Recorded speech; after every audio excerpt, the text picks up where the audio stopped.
Hello, my name's Jeanette, and today I will be talking about non-dairy over dairy. So, for those of you that are not lactose intolerant or vegan or vegetarian, have you ever thought about where your milk comes from?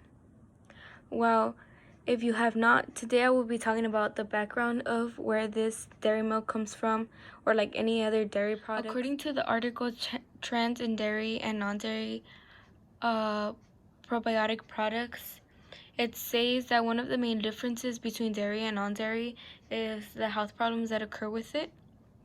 So in this essay, I will be talking about the source of dairy milk and what issues it causes, and then the lead to better alternatives like non-dairy. So first I will be going over the source of where the dairy products come from. It's in the YouTube video called Hidden in Plain Bite, The Truth About Our Food System by Factory Farming Awareness Collision. So in this YouTube video, it speaks a lot about how these animals are in these harsh conditions, and most of the time these animals are stuck within put together in a whole cage, like a bunch of them, and so they don't have room to be able to walk or see the sunlight, and they're basically just used to feed the people of America. And this is something that should not really be taken so lightly, because not only are the animals that are in there the ones suffering, but also the people that have to maintain them and have to give them food or have to slaughter them. These people are going through so many traumas. Not only does it cause trauma, but it also affects negatively the people, which is our second point. So according to the article Trends in Dairy and Non-Dairy Probiotic Products, it states that these dairy products have a lot of cholesterol, and it also contains a lot of saturated fatty acids, which means that if the body has way too much of it, it's not good for the health of a person.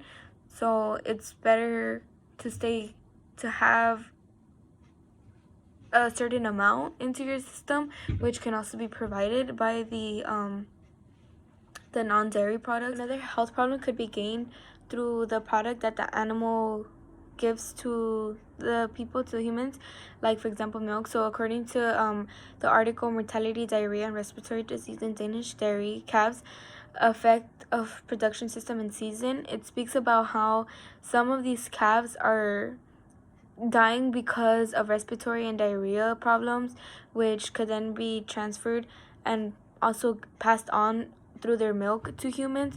So if these humans do not have the if these humans are not resistant to the infection, it could cause them to be sick, and it will cause health problems.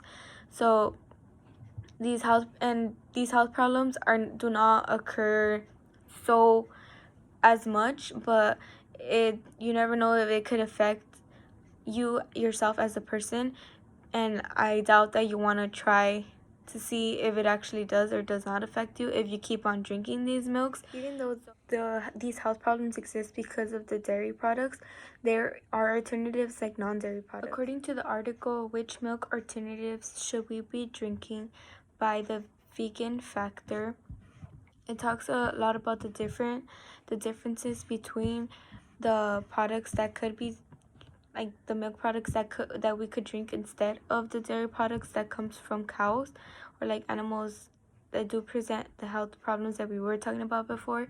So a good alternative is soy milk. Soy milk does not contribute in cutting down the trees from Amazon, which is a good pro. And soy milk also has most of the protein that regular milk has, which is a great way to which is very positive, because it's a great way to have the proteins needed for your body. Lastly, but also in the article Taste Test Dairy-Free Milk Alternatives, it speaks by the Food Network. It starts giving suggestions about how these milk tastes, and specifically with soy milk, it does say that soy milk has a distinct flavor because of course it is not cow milk that many of us are used to, but it did have more protein than any other alternative, which is good. The review also mentions that there is no added sweetener, which can be seen as a bad thing, but in reality could be a good thing as well, because that means that there's not really a lot of sugar that's being put into this milk, if it obviously does not taste as sweet. Other than that, there's also other nutrients that soy milk contains, like calcium, vitamin E, D, and B12, which is good for the health of people, which is what we are trying to aim for, a healthier lifestyle. So by drinking soy milk, it actually helps you in a long run. And there's many other alternatives like almond milk, and that could also make up for the dairy milk. So these alternatives are very good for a person's health, and they also do not cause many of the health problems that we have mentioned throughout the video. Let's go over what we did talk about throughout the video. So in conclusion, we talked about dairy and the many health problems that do come with it. For example, the trauma that these animals are going through and the trauma that these workers are going through. We should choose wisely of what we are putting into our system, so that way we could live a healthier lifestyle. And thank you for listening.